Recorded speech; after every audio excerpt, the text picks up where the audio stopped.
Olá, queridos estudantes, bom dia, boa tarde, boa noite. Aqui é o professor Sandro Massarani em mais uma aula do Dominantes Online. E nesse vídeo, pessoal, vamos fazer uma revisão de sociologia para o Enem ponto a ponto com os assuntos mais importantes. É sempre bom lembrar que nós temos no nosso canal, na nossa plataforma, um curso completo de sociologia e temos uma aula também que eu acho que é um ótimo complemento a essa aula, que são os top 10 exercícios de sociologia. Então, vocês assistindo esse vídeo revisão e assistindo a nossa aula, os top 10 exercícios de sociologia, vão estar bem preparados e bem com uma base sólida para poderem fazer a prova, as questões, né, de sociologia do Enem, que está dentro da prova de humanas, ok? Então, antes da gente continuar, sempre bom lembrar que nós temos muita coisa legal no YouTube, mas no YouTube é difícil da gente organizar o conteúdo. Então, nós temos a nossa plataforma de ensino, www.dominantes.com.br. Lá nós temos a trilha de progresso, a matéria na ordem certinha para você estudar, mais de 1.500 exercícios selecionados, fórum para você tirar dúvida, um valor super acessível e você ainda ganha uma matrícula extra para doação. Então, pessoal, para vocês assinarem um ano da nossa plataforma, o valor é quase que metade de um mês somente de um curso presencial, por exemplo. Então, vale muito a pena. O Dominantes existe há mais de 20 anos. Nós estamos aí no mercado e com milhares de aprovações, diversos primeiros lugares, para todas as carreiras, muitas aprovações. Então, vale a pena, deem uma olhadinha na nossa plataforma. Tenho certeza que vocês vão gostar. Vamos então começar a nossa revisãozinha. Começando com sociologia clássica, que é um assunto que não aparece tanto. Lembrando o seguinte, tradicionalmente o Enem cobrava entre 8 e 10 questões de sociologia por ano. E algumas dessas questões muito ligadas à história e outras à geografia. Só que nos últimos anos o número aumentou. Né? No Enem de 2023 e no Enem de 2024, tivemos aí 12, 13 questões de sociologia, 14, muitas delas fazendo esse tangenciamento aí, como eu disse, com história, com geografia. Então, pessoal, mas sociologia clássica, ou as origens da sociologia, é um assunto que não tem aparecido muito. Nós vamos ver o que mais tem aparecido. Só que eu acho importante para a revisão. Eu acho importante a gente colocar aqui, principalmente os três sociólogos que vão solidificar a disciplina, né, da sociologia. Sabemos que o termo ciências sociais vai surgir com Augusto Comte, com positivismo, mas o Comte não aparece praticamente no Enem, muito pouco, não estou lembrando uma questão dele, pode ser que tenha uma questão do Enem PPL, algo assim. E ficamos com a trinca mesmo do Durkheim, do Marx e do Weber. Aqui com um olhar, principalmente em relação ao Marx, um olhar mais da parte de sociologia, porque o Marx também ele aparece em questões mais de história. Então, começando com o Durkheim, porque o Durkheim, o Emile Durkheim, ele foi o grande responsável por legitimar a sociologia no meio acadêmico. Ele que vai à Universidade de Bordeaux, se eu não me engano, começar o curso de sociologia, ele vai solidificar os mecanismos de pesquisa da sociologia. Então, o Durkheim é muito importante para a origem da disciplina. E para o Durkheim, a sociologia, né, pessoal, lembrando que esse material está na nossa plataforma para vocês baixarem. Vocês também podem dar um pause e tirar o print se estiverem no YouTube. É aquilo que eu comentei, no YouTube é difícil a gente disponibilizar o material, difícil a gente deixar as coisas organizadas, pelas próprias limitações do YouTube. Mas vale muito a pena vocês darem uma olhada na nossa plataforma, ok? Para o Durkheim, a sociologia é a ciência que estuda os fatos sociais. E o que seria um fato social? O fato social, para o Durkheim, seriam maneiras de agir, pensar e sentir que exercem determinada força sobre os indivíduos, obrigando-os a se adaptar às regras da sociedade onde vivem. É algo muito próximo com uma noção de costume, uma questão de modo de vida, de costumes, que está ligado à cultura. Vamos ver uma definição de cultura, que o Enem cobra bastante cultura. Tá? Então, pessoal, os fatos sociais eles podem ser materiais, como, por exemplo, uma moeda, uma nota de dinheiro, uma construção, como imateriais, próprias crenças religiosas, a ideia de casamento, características morais. E um fato social, ele precisa ter essas três características que estão aí embaixo: coercitividade, exterioridade e a generalidade. Então vamos pegar, por exemplo, um fato social, como o próprio dinheiro, a moeda. Por que coercitividade? Que é uma imposição em relação... você tem que usar o dinheiro. Se você não tiver, ou uma questão, um equivalente comum, pode ser o dinheiro ou o Pix, o uso da moeda, vamos falar uma forma mais ampla, é muito complicado. Você vai ficar o quê? Fazendo escambo, fazendo trocas. Então, há uma coerção para você usar o dinheiro, a moeda. Exterioridade. Independe de você. O dinheiro vai existir independentemente da gente ou não.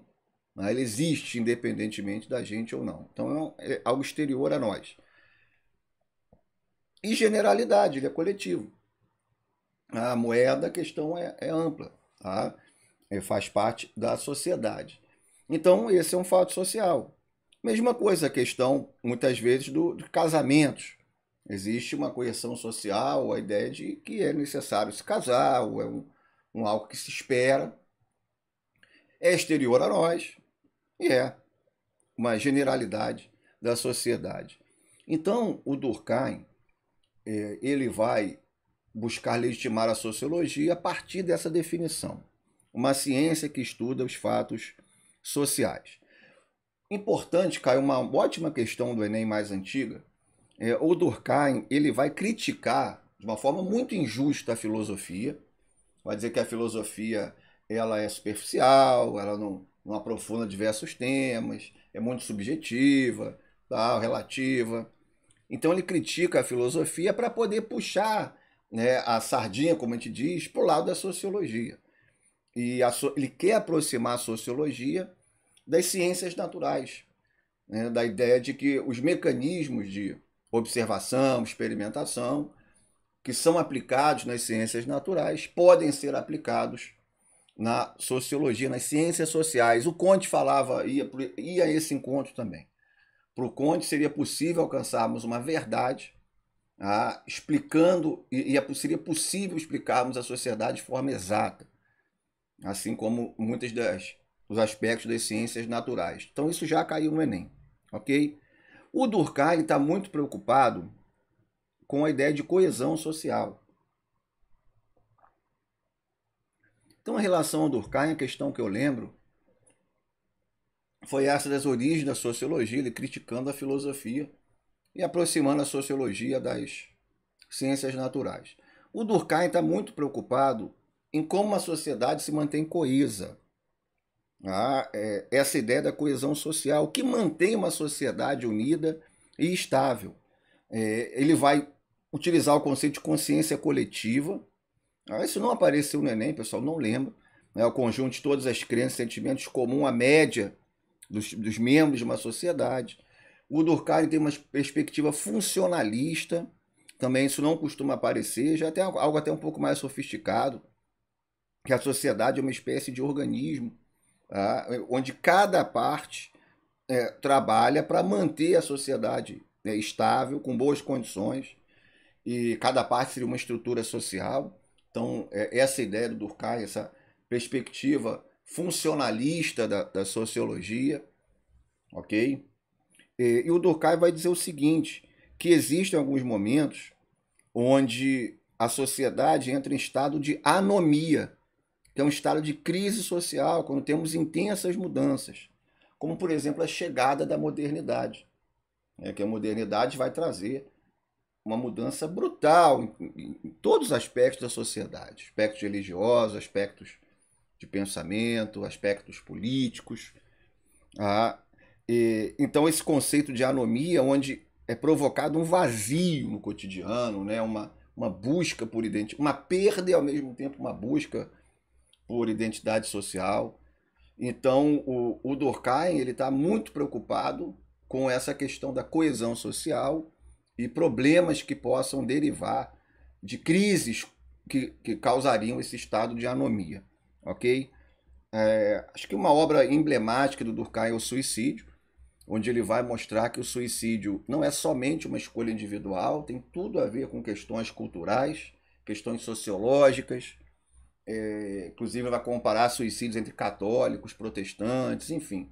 Então é uma obra que, lógico, apesar de a gente ler hoje, tem questões, problemas de metodologia, que depois foram, a sociologia foi sofisticando suas ferramentas, mas ali é a ideia do Durkheim legitimar a sociologia, né, através de estudos, através de estatística, através de dados importantes, para legitimar a sociologia no meio acadêmico.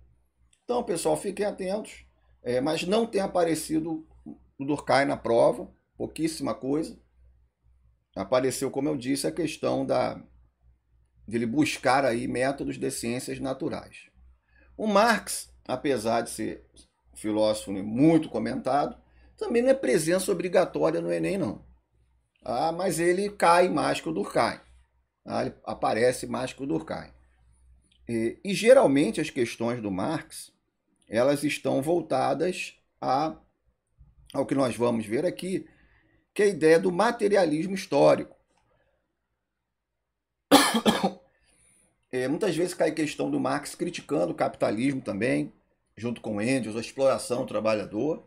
Aí um lado mais de história, a questão do socialismo científico, né? Se o Durkheim, pessoal, está interessado em estudar o que mantém uma sociedade coesa, o Marx está interessado em estudar desigualdade e conflitos, uma outra perspectiva sociológica, tá? E um foco, talvez o foco principal do pensamento do Marx, seja a questão do trabalho. A gente não pode esquecer que o Marx está aqui escrevendo na época da Revolução Industrial. Isso é fundamental, do surgimento do operariado, do proletário, de como esse operariado ele é explorado dentro do sistema capitalista.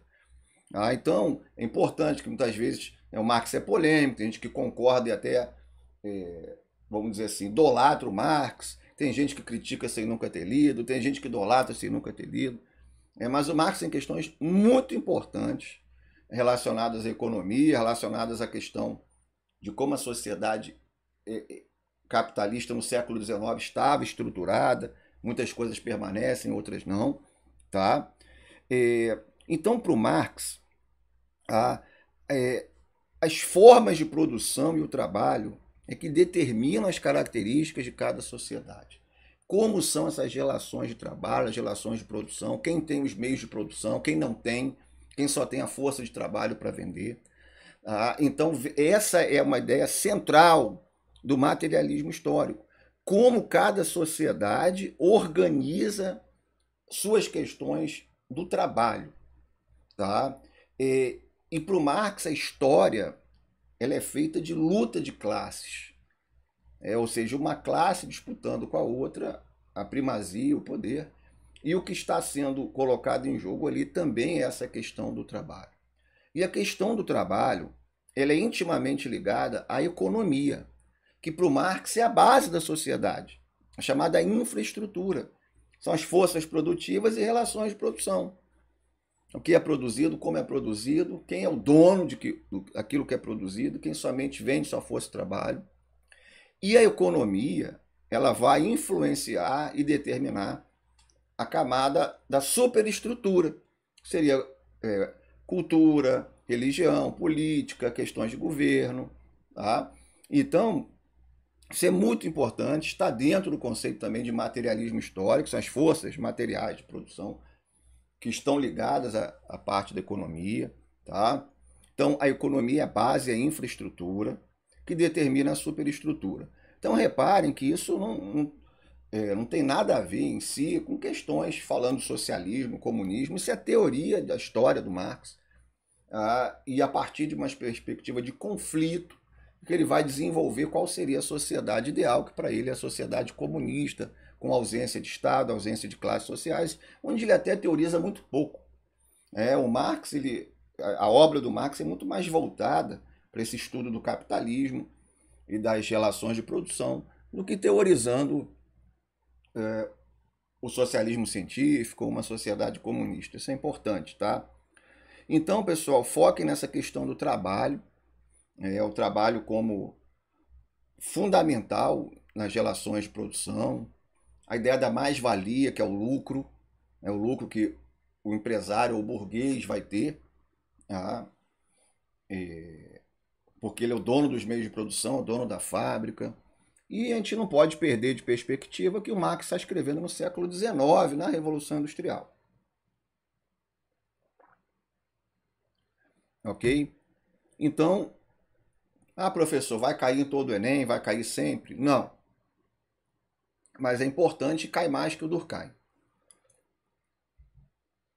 E para a gente fechar a trinca da sociologia clássica, nós temos aí um outro alemão, o Max Weber. O Marx é um alemão, o Durkheim é francês. Temos o Weber. O Weber também aparece no Enem, volta e meia. Eu acho que ele aparece um pouquinho mais que o Durkheim, um pouquinho menos que o Marx, ok? E o Weber, pessoal, é uma outra perspectiva sociológica, do interacionismo simbólico, da ideia do indivíduo. O indivíduo como uma engrenagem fundamental para a sociedade.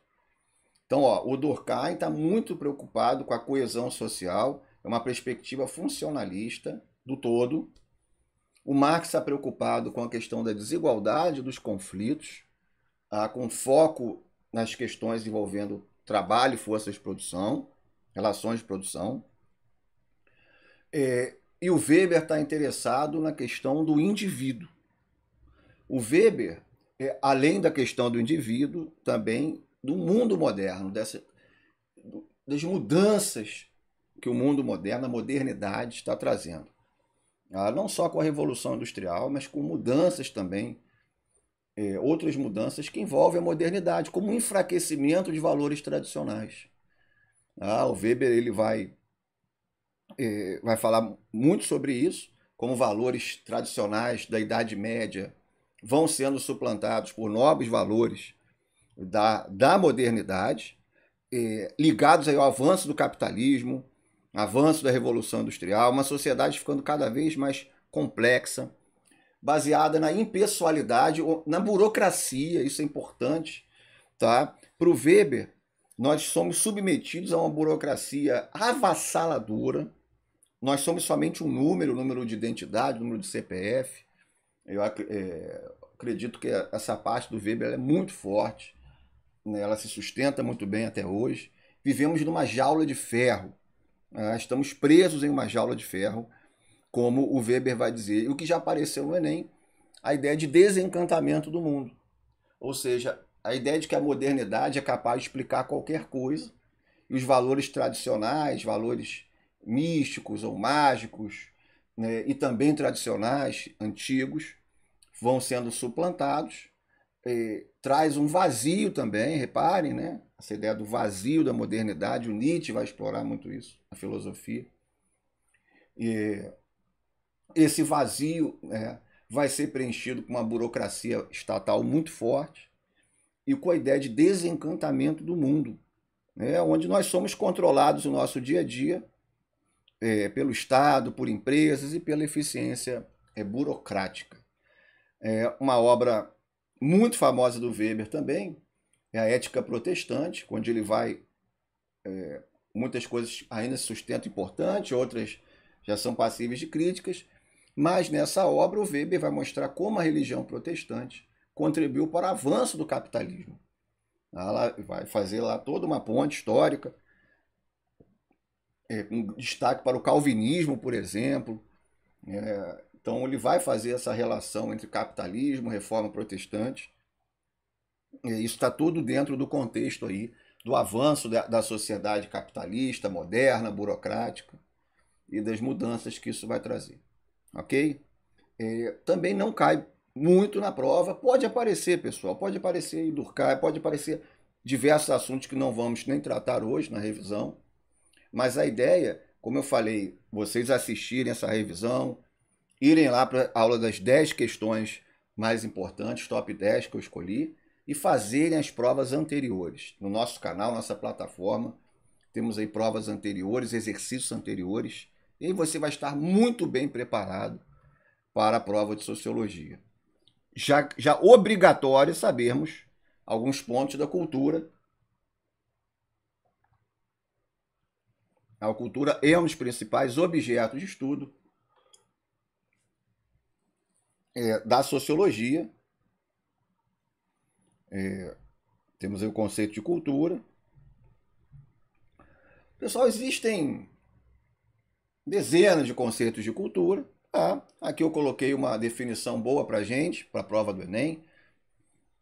É o conjunto acumulado de pensamentos, ideias, valores, símbolos e objetos materiais de uma determinada sociedade ou grupo, formando um modo de vida específico, cultura como modo de vida. E aí é importante essa divisão, que é muito cobrada no Enem, de cultura material e cultura imaterial. Porque cai muito no Enem a ideia de patrimônio, ou seja, algo importante, que é considerado importante numa sociedade, e é transformado, então, num patrimônio daquela sociedade, em algo importante, registrado, valorizado, reconhecido oficialmente. E aí nós temos o patrimônio histórico material e temos um patrimônio histórico imaterial. Tá? O que seria o patrimônio histórico ou a cultura, né? Porque o patrimônio, esse aspecto da cultura que é elevado. Tá? Na cultura material, nós temos elementos concretos, tangíveis, como objetos, sítios arqueológicos, construções. Vou esperar o cachorro dar uma paradinha ali, para a gente ficar quietinho. Então, a cultura material são objetos tangíveis que a gente consegue encostar. Né? Cristo Redentor, uma bola de futebol, Cataratas do Iguaçu. Já a cultura imaterial, às vezes é difícil de entender um pouco, mas são coisas abstratas e intangíveis. A língua, a crença religiosa, técnicas de produção, né, saberes, a própria culinária nem cobra isso, a forma de expressão. Então, por exemplo, uma fantasia de carnaval é uma cultura material. A ideia de carnaval é imaterial. Questão do Enem, ó. O queijo Minas, quando a gente pega o queijo Minas, queijo de Minas, né, das Minas Gerais, ele é material. Mas o processo de fazer o queijo, todo esse conhecimento, essa técnica, isso é imaterial. Então caiu já no Enem sobre o processo de fazer o queijo de Minas. É imaterial. Caiu sobre sítios arqueológicos de Canudos, o famoso conflito do Antônio Conselheiro, aí é material. Um sítio arqueológico é material. Caiu sobre a festa do Bumba Meu Boi. A festa, a ideia da festa, o folclore é imaterial. Ok? Você vai lá chegar na festa, vai encostar lá nos objetos, aqueles objetos são materiais. Mas o folclore é imaterial. Então isso é muito importante, tá? Tá ligado à história? Tá, porque quando a gente fala de patrimônio, é algo que é importante para a história daquele lugar. Mas é um viés muito da sociologia, cai muito no Enem. Muitas questões sobre isso. Maravilha.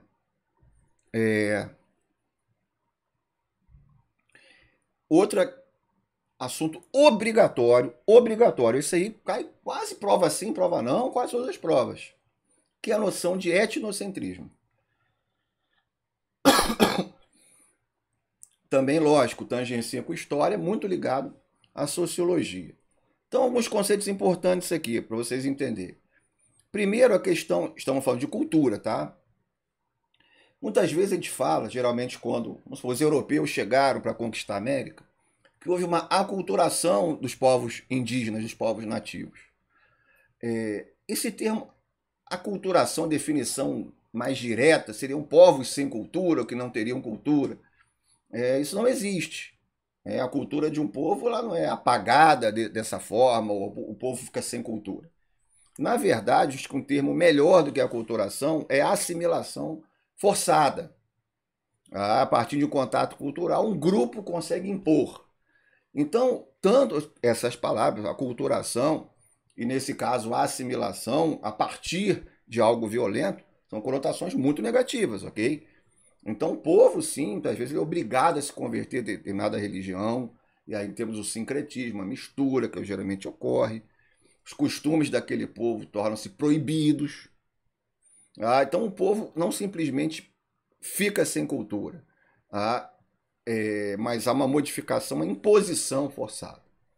Então existem alguns problemas com o termo aculturação. Mas nada também não vejo nada muito grave não, tá? Podem usar sem problemas em redação ou se aparecer na prova. E aí associar a aculturação não com o povo que ficou sem cultura, mas que houve uma imposição cultural em cima daquele povo e houve aí um sincretismo, uma mistura, muitas vezes costumes sendo proibidos, tá? Ok, esse é o primeiro ponto. Agora, o que mais cai no Enem é o etnocentrismo. Vamos voltar ao exemplo da conquista da América. Muito comum na prova do Enem, esse exemplo, cai bastante, quando os europeus chegaram na América.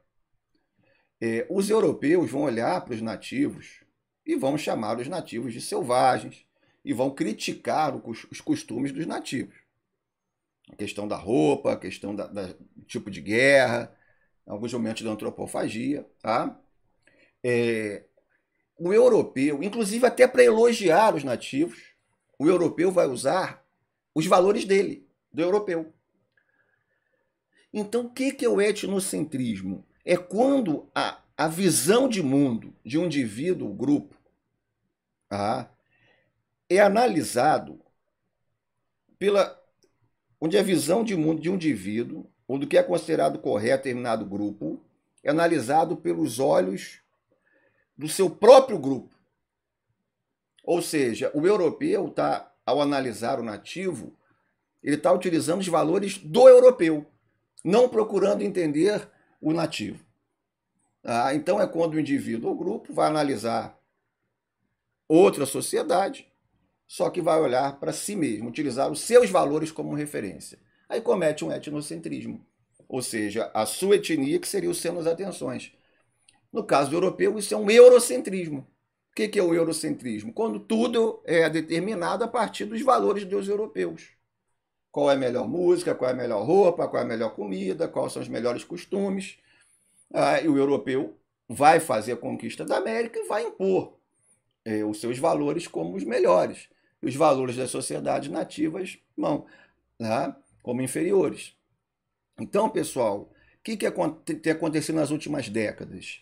Diversas minorias sociais, muitos grupos nativos, negros, começam, e povos que foram conquistados, colonizados, em algum momento, começam a questionar a história oficial e começam a analisar e buscar um resgate dos seus costumes, da sua cultura, e uma revalorização.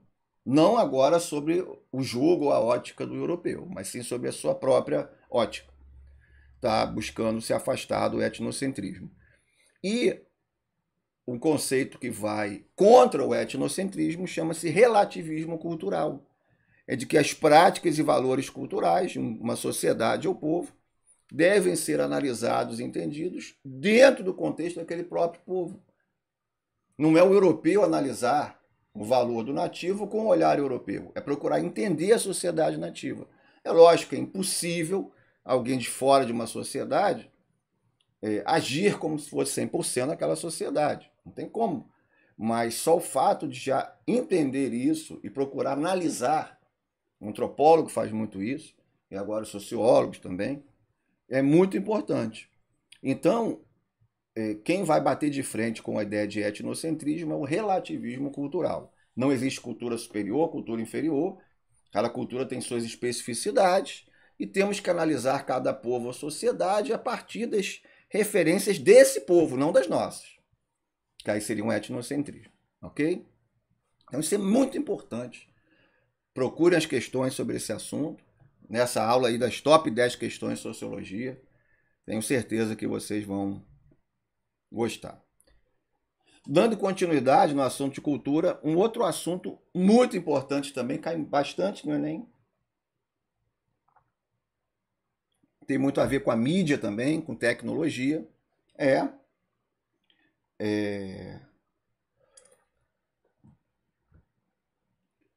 a indústria cultural. Temos aí uma um desenho bem legal. Esse desenho eu sempre coloco quando nas correções de prova. Eu gosto muito desse desenho.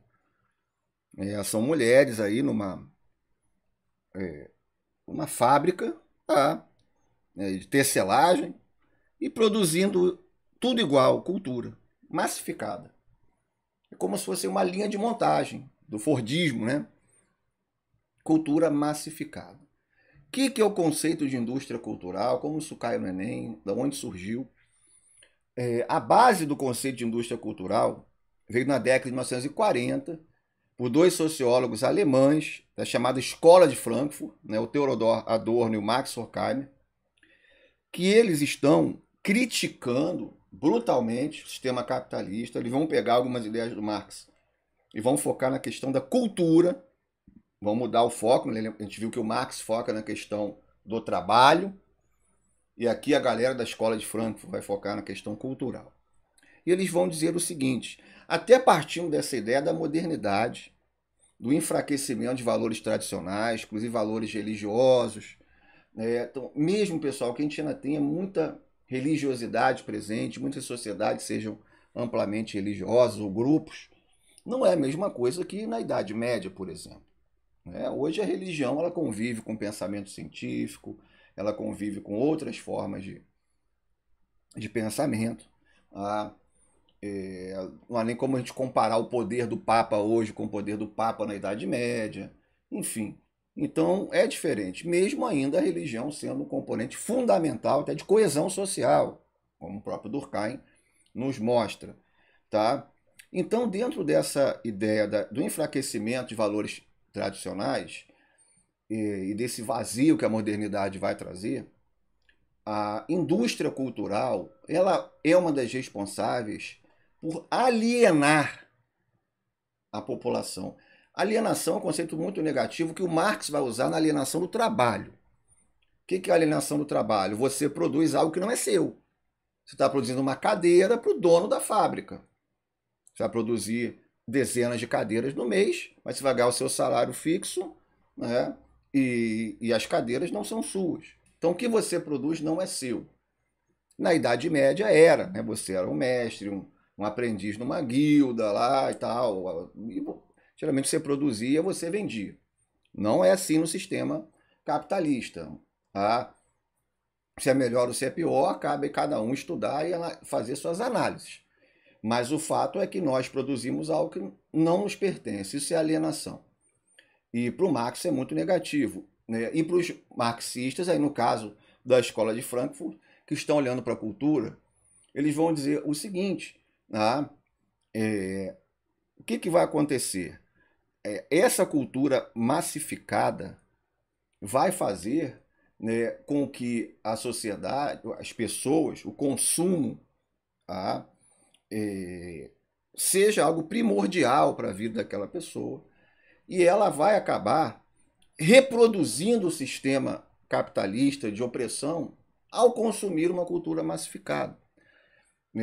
Muitos consideram essa crítica muito forte, em outros momentos ela pode ser até pertinente, mas a indústria cultural é motivada pelo lucro, e através de, como a gente viu na imagem, fórmulas repetitivas. Então os filmes são parecidos, jogos de videogame vão ser parecidos, a questão do consumo de roupas, né? Todo mundo vai ter que ter determinado tipo de roupa, ouvir determinado tipo de música, ver determinado tipo de série, e aquilo é produzido de forma massificada para obter o máximo possível de lucro, agindo como um substituto para valores mais tradicionais que foram ficando enfraquecidos. Ok? Então, pessoal, como eu digo aí no segundo ponto, cria uma cultura de massa popular através de um modo previsível e formulaico. Os valores culturais difundidos por essas obras pacificam as massas e as encorajam a aceitar as condições sociais degradantes. Né? A ideia de aceitação de que o consumo ali basta. O consumo dessa indústria cultural basta. Existem diversas variantes desse conceito. O Enem tem cobrado bastante isso. Essa questão da crítica da indústria cultural, do consumo, da alienação. Muitas vezes consumimos Então, esses produtos formulaicos. E nesse caso, a alienação não é a alienação do trabalho do Marx. Estamos alienados a questões mais importantes da sociedade, porque a indústria cultural nos distrai, nos aliena, então, nesse sentido. É um outro tipo de alienação. Então, isso é importante, ok? Temos aí outros membros da indústria da Escola de Frankfurt. O Habermas, que o Enem às vezes cobra, a ideia de democracia como um consenso. Gosto muito do Habermas. Existe uma cultura de elite, uma cultura popular, a ideia do Habermas de esfera pública, mas cai muito essa ideia da democracia como consenso, questões boas, interpretativas, ok? Então, pessoal, acho que essa parte de cultura, a definição de cultura, patrimônio cultural material, patrimônio cultural imaterial, etnocentrismo, relativismo, indústria cultural, muito importante, ok? Vamos para outro assunto também obrigatório, que aí é a sociologia, com muita geografia, as questões se confundem, inclusive. Uns vão falar que é de sociologia, outros vão falar que é de geografia, das duas ciências, que é o mundo do trabalho. Ao estudar geografia, nós vamos ter que saber o que é Fordismo, a linha de montagem, a ideia do estoque, a divisão, a intensa divisão do trabalho, especialização do trabalho, enfim, a homogeneização da produção, sempre sai o mesmo produto. Então, é importante sabermos o conceito de Fordismo. Mais ligado ao mundo de hoje, na sociologia, estamos vivendo o toyotismo ou pós-Fordismo. Então, eu vou puxar por esse viés aí, para a nossa revisão de sociologia. Temos aí um anúncio da Chevrolet, caiu na prova da UERJ, no Rio de Janeiro. Todo Opala é igual, todo Opala é diferente, escolha. O que isso significa? Que hoje, no processo de produção do toyotismo ou pós-Fordismo, que vai ganhar força a partir da década de 50, os produtos são diversificados e eles são flexíveis. Você pode escolher se o carro tem 2 ou 4 portas, determinado carro, se ele vai vir com ar-condicionado ou não, qual é a cor dele. No Fordismo isso não era possível. Sempre vinha o mesmo carro, montado da mesma forma, uma grande linha de montagem. Agora o carro, as peças vêm das mais diversas fábricas, igual um celular. Você abre o celular, a tela é de uma empresa, o processador é de outra empresa, a memória é de outra empresa. E aí tudo isso chega numa empresa que vai montar aquilo ali, como blocos de Lego. Então isso explica muito pós-Fordismo, essa flexibilidade, parecem blocos de Lego, que vai chegando de locais diferentes e vai montando. E você pode simplesmente trocar uma peça. Eu quero mais memória aqui, tira ali, põe mais memória. Eu quero agora esse outro tipo, aí faz um outro modelo de celular, base parecida. Carro a mesma coisa, eu quero, ao invés de botar 2 portas, põe 4 aí. Ao invés de botar esse tipo de assento, põe outro. Não precisa botar som nesse não. Então não encaixa o bloquinho. Muito mais flexibilidade do que no Fordismo. Uso da mão de obra qualificada, como já a customização do produto, a produção sob demanda. Isso é mais geografia que eu estou falando, tá? Por exemplo, no Fordismo havia um uso intenso do estoque, e agora no toyotismo, pós-Fordismo, você deixar produtos no estoque, corre o risco de superprodução, né? Corre o risco, você vai gastar muito dinheiro ali no estoque, o risco de superprodução, você não vender. Então hoje você produz a partir do momento que você vende. Pode até produzir um pouquinho mais para deixar um pouquinho de nada ali, num estoquezinho muito pequeno. Ok? Então isso é importante, o Enem cobra. Tá? Muitas pesquisas, controle de qualidade, a descentralização industrial, desterritorialização da produção. Antes tínhamos fábricas nos países desenvolvidos, tudo feito ali. Hoje esses países desenvolvidos, as sedes das empresas continuam nesses países desenvolvidos, mas a montagem do produto e as fábricas espalhadas pelo mundo, muitos indo para a Ásia, locais com mão de obra mais barata, locais com incentivos fiscais, enfim, para não pagar uma mão de obra cara nos Estados Unidos ou na Europa. Então isso é muito importante também. É um foco mais aqui na geografia, mas isso também tangencia muito sociologia, a questão do trabalho. E dois pontos, tá, ligados agora mais à sociologia, de trabalho e tecnologia. Uma é a questão do desemprego estrutural, aí a sociologia e a geografia também, ou seja, aquele desemprego que é muito difícil da vaga voltar a existir. Quando, por exemplo, o homem é substituído pela máquina. O homem é substituído pela máquina, aquela vaga ali, um camponês é substituído pelo trator, dificilmente vai deixar de ter um trator e voltar a ter um camponês. Esse é o desemprego estrutural. Só se acontecer uma mudança muito profunda, algo, né, bem... Então, o desemprego estrutural, esse desemprego, geralmente acontecendo com o avanço da tecnologia, ou com essa migração de décadas de fábricas de um local para outro. Então a gente percebe até no mundo que 2025 existe, por exemplo, o Donald Trump, presidente dos Estados Unidos, ele quer que fábricas voltem para os Estados Unidos. Está botando tarifa, né, espalhando tarifa pelo mundo afora. Um dos objetivos é que os produtos voltem a ser produzidos nos Estados Unidos. Não dá para prever se isso, o que vai acontecer, se vai dar certo ou não. Mas isso parece ser muito difícil de acontecer. Pela questão da própria mão de obra americana ser muito cara. Estados Unidos já tem outros tipos de emprego, que não esse emprego industrial, e levaria-se décadas novamente para poder fazer plantas industriais nos Estados Unidos, e o custo não valeria a pena. Então, isso tem a ver com essa questão do desemprego estrutural, mas que o desemprego norte-americano ele é pequeno, tem isso, não tem mão de obra lá, porque os empregos foram para a área de serviços, né? Mas é importante. E agora, com a inteligência artificial chegando, o Enem tem cobrado isso. Então, por exemplo, o Enem cobrou uma questão dos dubladores de televisão, a partir do momento que a inteligência artificial vai poder fazer voz de forma quase perfeita e vai usar a voz. E os direitos autorais, como vai ser, porque essa voz pode ser pega de alguém faz um contrato ali, fica... Então tem questões que ainda estão acontecendo. A gente não sabe como isso vai ser resolvido. A substituição do artista por inteligência artificial. Só que a inteligência artificial é treinada pelo desenho daquele próprio artista, ele não ganha royalty por isso. Essa toda é uma discussão basilar da inteligência artificial.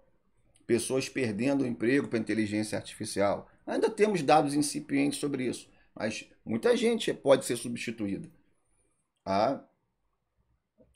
pelo avanço da tecnologia. Isso configuraria um desemprego estrutural. E outro ponto que o Enem também olha bastante é essa conectividade e invasão da vida pessoal. Lembrando que o tópico é mundo do trabalho. Então, hoje, com o WhatsApp, com a comunicação digital instantânea, você nunca está longe do trabalho. Você primeiro pode trabalhar de casa, em home office, até como estou fazendo, estou gravando a aula da minha residência. Mas, por exemplo, você, mesmo presencial numa empresa, você volta para casa, o trabalho acompanha você. Você pode receber uma mensagem do seu chefe no WhatsApp, 10 horas da noite. Está tendo toda vamos dizer assim, uma junção da vida privada com a vida do trabalho, que não havia há 20, 30, 40, 50 anos atrás. Não havia isso. Então, essa ideia de conectividade está invadindo a vida pessoal. Tem países europeus que já estão proibindo isso, proibindo se mandar mensagem fora do horário de trabalho, vai configurar a hora extra, tem um monte de fatores. Então, isso é importante também.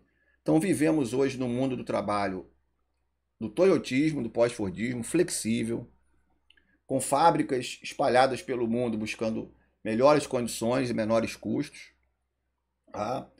Num mundo onde avança o desemprego estrutural por causa da tecnologia e também há uma junção da vida pessoal com a vida do trabalho devido à conectividade.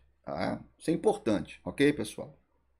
Lembrando, mais uma vez, da nossa plataforma, dê uma conferida lá, dominantes.com.br. Material dessa aulinha está na nossa plataforma, ok? Preço hiper acessível, com certeza que você vai se beneficiar bastante para conseguir a tão sonhada aprovação para uma universidade de qualidade. Vamos falar de minorias sociais. Estamos rumando aí para o final da nossa revisão.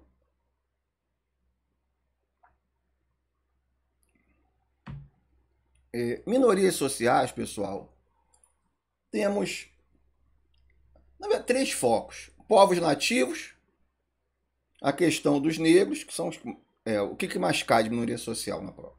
Povos nativos, muito ligado à questão de geografia e história, a questão de disputa por terras, etc.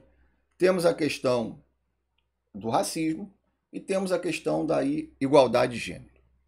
Esses 3 viés são disparados os mais importantes envolvendo minorias sociais e movimentos sociais.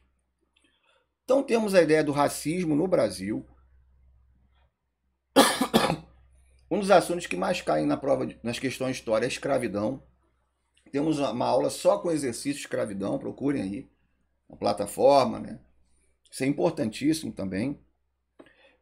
O Brasil foi formado, tem como base uma sociedade escravista muito desigual, e havia a ideia de que o povo brasileiro começa no final do século XVIII, mas século XIX muito forte.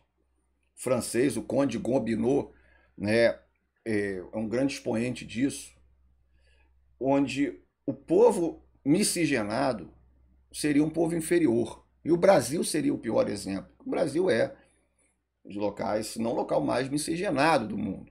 Tá? Então, a ideia de que o Brasil e a própria elite brasileira na época vai buscar um embranquecimento da população. Isso até no século XX. A ideia de trazer imigrantes da Itália, imigrantes da Europa em geral, para poder embranquecer a população. Ok? E aí, somente quando chegamos nas décadas de 30, 40, 50, que começa a ter a ideia de que o povo miscigenado, na verdade, ele tem qualidade. E eu acho que a Casa Grande Senzala, do Gilberto Freire, é uma grande obra, onde ele vai mostrar que o povo brasileiro é especial, né? Ele está uma série de pontos importantes, e, logicamente, também vai trazer uma crítica muito forte nessa obra do Gilberto Freire, nas obras em geral, de que é o mito da democracia racial. Isso vai se espalhar pelo mundo, de que no Brasil não existiria racismo. Por quê? Porque é tudo misturado, as pessoas convivem. Só que o que acontece? E aí existem algumas diversas definições sobre isso, mas eu gosto do racismo institucional e estrutural. Diferente, sim, dos Estados Unidos, aqui no Brasil há um convívio, há uma mistura, diversas, vamos dizer assim, tons de pele. Porque o próprio branco brasileiro não é considerado branco lá fora, considerado latino, isso é importante, tá? Vocês olham para mim, o professor é branco, eu sou branco no Brasil, mas lá fora não sou considerado branco. Então isso é muito importante também. Então, nos Estados Unidos, não houve essa miscigenação, ou até o convívio mútuo. É uma segregação muito forte nos Estados Unidos. Inclusive, cai no Enem, Martin Luther King luta pelos direitos civis dos negros, a Rosa Parks sentando no ônibus, se recusando a levantar para dar lugar para um branco. Fiquem atentos, a luta pelos direitos civis dos negros cai muito. Né? A gente vê isso quando estuda Estados Unidos. Cai muito nas provas de vestibular do Brasil todo, né? No Enem também. Então, como o Brasil não teve essa abolição da escravatura, realmente coloca em quase um pé de igualdade, vamos dizer assim, um pé de igualdade jurídica muito maior do que nos Estados Unidos, havia a ideia de que no Brasil estava tudo ok, que era tudo democrático e a democracia racial. Inclusive, os Estados Unidos vai mandar antropólogos virem estudar o Brasil para poder entender aqui porque o Brasil não é uma sociedade tão racista quanto os Estados Unidos. Mas sabemos que não é bem assim, por causa do racismo institucional e estrutural, onde que mesmo grande parte da sociedade não se considere racista, quando a gente olha as estatísticas, pessoal, é algo assustador. Muito de uma herança da escravidão. Onde temos aí as estatísticas, Os homicídios de jovens, a maioria são negros. Disparada a maioria dos políticos são brancos. As mulheres negras, elas sofrem mais feminicídio que as mulheres brancas, sofrem mais violência. Os negros são maiores vítimas de intervenção policial. Na desigualdade, os negros são os que têm a menor parcela da renda, a desigualdade é enorme ainda. Então, quando a gente olha as estatísticas, a gente vê que não existe essa democracia racial como muitas vezes foi pintado. E aí nós temos movimentos importantes, movimentos que vão se fortalecer nos últimos anos, para poder olhar isso, olhar a história de um outro ângulo e mostrar estatísticas e combater essa desigualdade. E até movimentos internacionais também, como nos Estados Unidos, o Vidas Negras Importam e tal. Cada um no seu contexto cultural. Ok? Então isso é muito importante, essa ideia do Brasil. Isso para a redação é ótimo. Do mito de uma democracia racial, que foi... Primeiro que a ideia de que miscigenação é negativa, o brasileiro seria um povo inferior. Depois isso tomba, mas a ideia de que miscigenação é muito positiva, mas aí cria o mito da democracia racial. E agora a ideia do racismo estrutural, que está presente aí na sociedade. Ok? Às vezes numa piada, né? E na estatística, né? A gente observa também. Isso é muito importante. E aí cai muito no Enem, questões de escravidão, racismo no Brasil, tá? E também cai, às vezes, 3 questões por prova, 2, 3, sobre igualdade de gênero. Também uma questão sobre minorias sociais, que nas últimas décadas, aí a questão das mulheres vem lutando e muito para poder ter uma igualdade de direitos, ter também um protagonismo social. E aí temos uma foto, né, da primeira onda do feminismo, das sufragistas, que vão focar muito nessa questão do voto. Pessoal, se a gente parar para pensar, mal tem 100 anos, não tem no Brasil, não tem, em 1934, que as mulheres foram consideradas cidadãs para poderem votar. Isso é um absurdo. Isso é uma coisa, se a gente parar para analisar. E se a gente olhar a questão do racismo também, da questão étnica, o apartheid na África do Sul. Né? O apartheid vai acabar no final da década de 80, início da década de 90. Né? 35 anos. Né? A segregação. Então, é uma coisa muito recente. Tá? Então, geralmente são questões fáceis sobre igualdade de gênero. A ideia de que a sociedade... a ideia não, a sociedade é bem ocidental, oriental também. É bem patriarcal, baseada na figura do homem. O homem como referência. E as mulheres sempre sendo vistas, como vai dizer Simone de Beauvoir, como segundo sexo. Ou seja, a mulher sempre sendo referenciada como inferior e a partir do homem. Tá?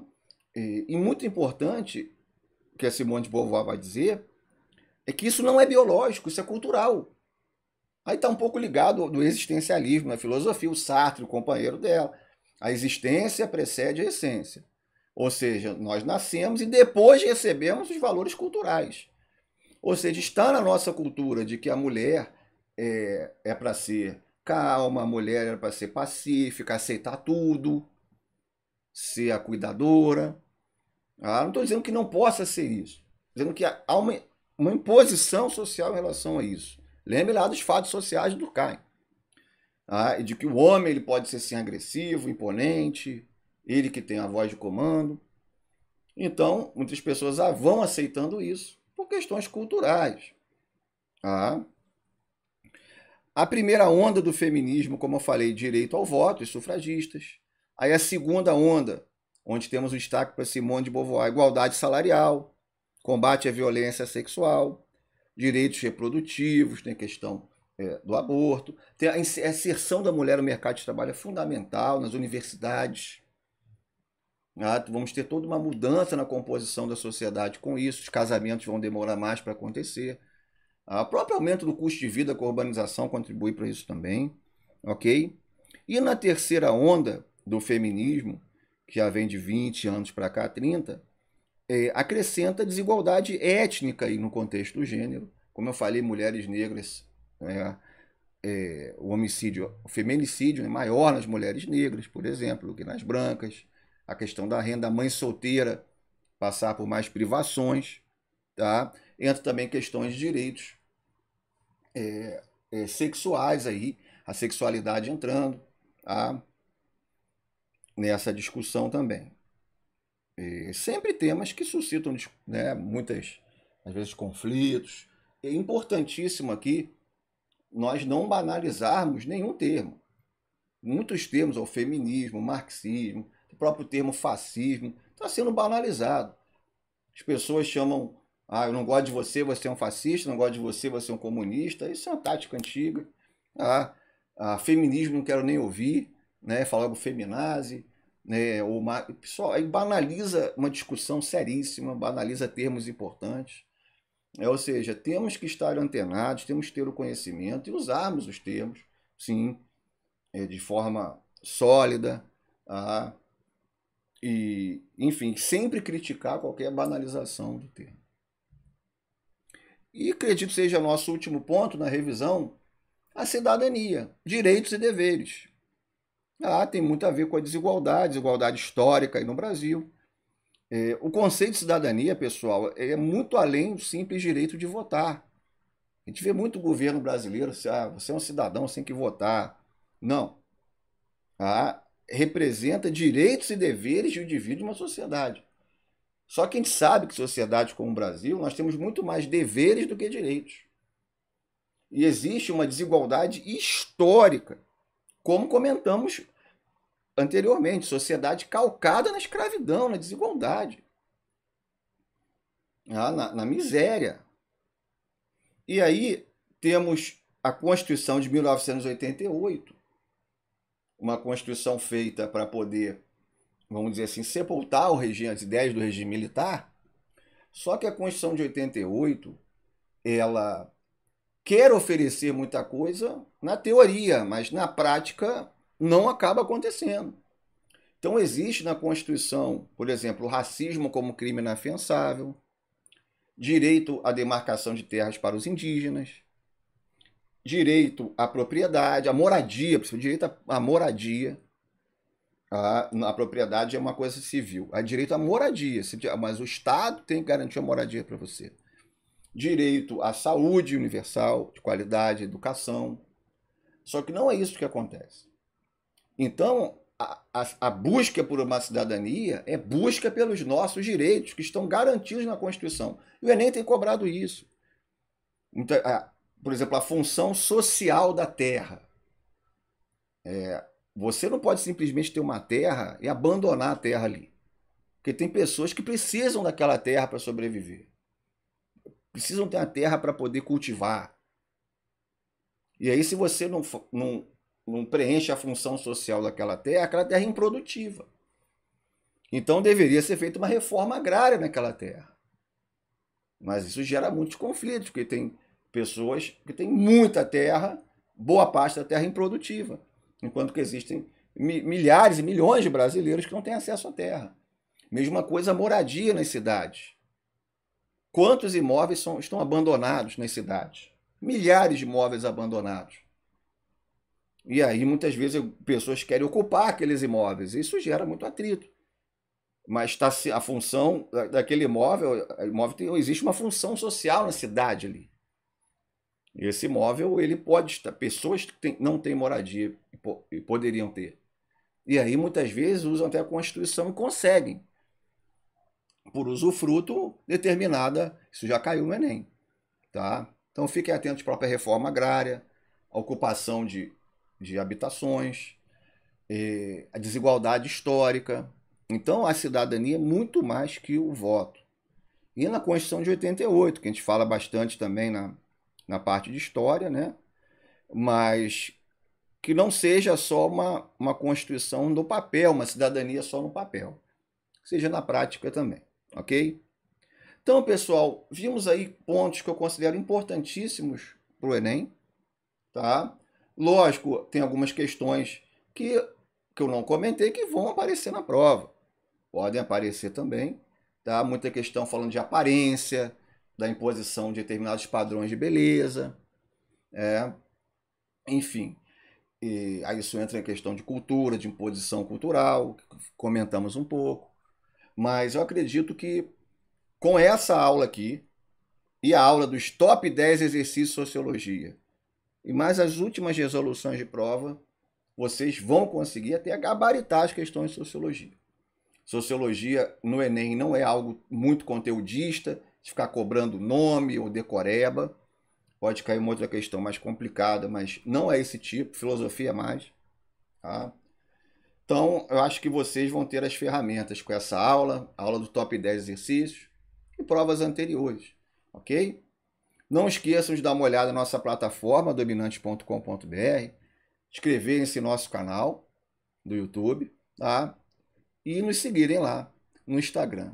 Ok, pessoal? Muito obrigado por todo o carinho e atenção. Bons estudos e até a próxima.